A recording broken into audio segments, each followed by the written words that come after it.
Assalamualaikum. Welcome to Faayu'z Wonder World. നിങ്ങൾ ആദ്യമായിട്ടാണ് ഈ ചാനൽ കാണുന്നതെങ്കിൽ ഒന്ന് സബ്സ്ക്രൈബ് ചെയ്യണേ, എന്നിട്ട് അതിന് തൊട്ടടുത്തുള്ള ബെൽ ഐക്കണോട് ഒന്ന് ക്ലിക്ക് ചെയ്യുക. ഇന്ന് ഞാൻ നിങ്ങളുടെ മുന്നിൽ എത്തിയിട്ടുള്ളത് വളരെ സിമ്പിളായിട്ടുള്ള റെസിപ്പിയാണ് എഗ് ഫ്രൈഡ് സേമിയ. എഗ് ഫ്രൈഡ് റൈസിന് പകരം സേമിയ, റൈസിന് പകരം നമ്മളിവിടെ സേമിയ യൂസ് ചെയ്യുന്നുള്ളൂ. സോ ഇതിൻ്റെ പ്രിപ്പറേഷൻ എങ്ങനെയെന്ന് നോക്കാം. അതിനായിട്ട് നമ്മൾ പാനിലേക്ക് ഒരു ടേബിൾ സ്പൂൺ ഗീ ഒഴിച്ചിട്ട് അതിലേക്ക് സേമിയ ഇട്ടിട്ട് നന്നായിട്ടൊന്ന് റോസ്റ്റ് ചെയ്തെടുക്കുക. റോസ്റ്റ് ചെയ്ത് കഴിഞ്ഞിട്ട് അതിലേക്ക് നമ്മൾ 1 കപ്പ് വെള്ളം ആഡ് ചെയ്യുക. ഇനി നമുക്കിതിലേക്ക് ആവശ്യത്തിനുള്ള ഉപ്പും കൂടി ആഡ് ചെയ്തിട്ട് നമുക്ക് ഇതിനൊന്ന് വേവാൻ വെക്കാം. നന്നായി വെന്ത് വരുന്ന സേമിയത്തിനെ നമുക്ക് വേറൊരു ബൗളിലേക്ക് മാറ്റാം. ഇനി നമുക്കിതിലേക്കുള്ള പച്ചക്കറികൾ ഏതൊക്കെയാണ് നോക്കാം. ഞാനിവിടെ ക്യാരറ്റും ക്യാബേജും ഓണിയനും ടൊമാറ്റോയും ചില്ലിയൊക്കെ എടുത്തിട്ടുള്ളത്. നിങ്ങളതിൽ ക്യാപ്സിക്കോ അതുപോലെ ചിക്കനൊക്കെ ഉണ്ടെങ്കിൽ നമുക്ക് ആഡ് ചെയ്യാം. ഇനി നമ്മളൊരു പാന് വെച്ചിട്ട് അതിലേക്ക് 2 അല്ലി വെളുത്തുള്ളി ചെറുതായി അരിഞ്ഞതും ഒരു ചെറിയ കഷ്ണം ഇഞ്ചി ചെറുതായി അരിഞ്ഞും കൂടി ഇട്ടിട്ട് ഒന്ന് മൂപ്പിച്ചെടുക്കുക. അതൊന്ന് ചെറുതായി സ്മെല്ല് വരുന്ന സമയത്ത് ഒരു മീഡിയം സൈസ് സവാള 3 പച്ചമുളക് ചെറുതായി അരിഞ്ഞതും കൂടി ആഡ് ചെയ്തിട്ട് നമുക്കതിനൊന്ന് വഴറ്റിയെടുക്കാം. ഇത് പെട്ടെന്ന് വഴന്ന് വരാൻ വേണ്ടിയിട്ട് നമുക്ക് ഇതിലേക്ക് ആവശ്യത്തിനുള്ള ഉപ്പ് ആഡ് ചെയ്ത് കൊടുക്കാം. ഇത് നന്നായി വഴന്ന് വരുമ്പോൾ നമ്മൾ അരിഞ്ഞു വെച്ചിരിക്കുന്ന ഓരോ പച്ചക്കറികളിടാം. ഇപ്പോൾ നമ്മൾ ക്യാബേജ് ഇട്ടിട്ടുണ്ട്. ഇനി ടൊമാറ്റോ, പിന്നെ നന്നായി കുഞ്ഞേതായി ഗ്രേറ്റ് ചെയ്ത ക്യാരറ്റ് എല്ലാം ഇട്ടതിന് ശേഷം നമുക്ക് നന്നായിട്ടൊന്ന് മിക്സ് ചെയ്ത് കൊടുക്കാം. ഇനി ഇതിലേക്ക് വേണ്ടിയുള്ള സോസുകൾ ഓരോന്ന് ആഡ് ചെയ്യാം.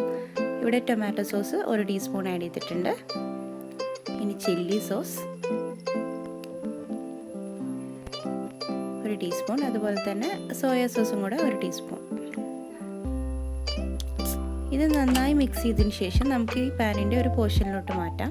ഇതിന് മറ്റേ പോർഷനിൽ നമുക്ക് 1 ടീസ്പൂൺ സൺഫ്ലവർ ഓയിൽ ആഡ് ചെയ്തിട്ട് 2 മുട്ട പൊട്ടിച്ചിട്ട് ഒഴിക്കാം. ഇനി ഈ മുട്ടയിലേക്ക് ആവശ്യത്തിനുള്ള കുറച്ച് ഉപ്പും കൂടി ആഡ് ചെയ്ത് കൊടുക്കാം.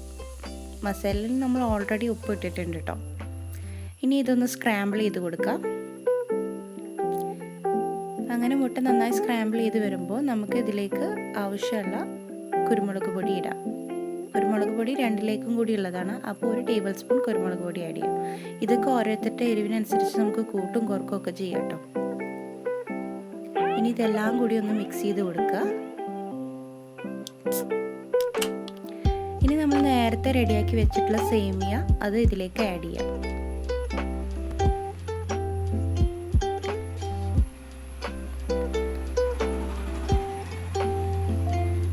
സേമിയ നന്നായി കട്ട പിടിച്ചിട്ടുണ്ട്. നിങ്ങൾക്ക് ഇങ്ങനെ കട്ട പിടിച്ചിട്ട് ഇഷ്ടമല്ലെങ്കിൽ നമ്മൾ ആ സേമിയ വെള്ളത്തിൽ വേവിക്കുന്ന സമയത്ത് 1 ടീസ്പൂൺ ഓയിലും കൂടെ അതിലേക്ക് ആഡ് ചെയ്താൽ മതി. അപ്പോൾ നമുക്ക് ഇങ്ങനെ വേറിട്ട് നിൽക്കും. നമ്മുടെ ഇവിടെയൊക്കെ എല്ലാവർക്കും ഇങ്ങനെയാണ് ഇഷ്ടം. സോ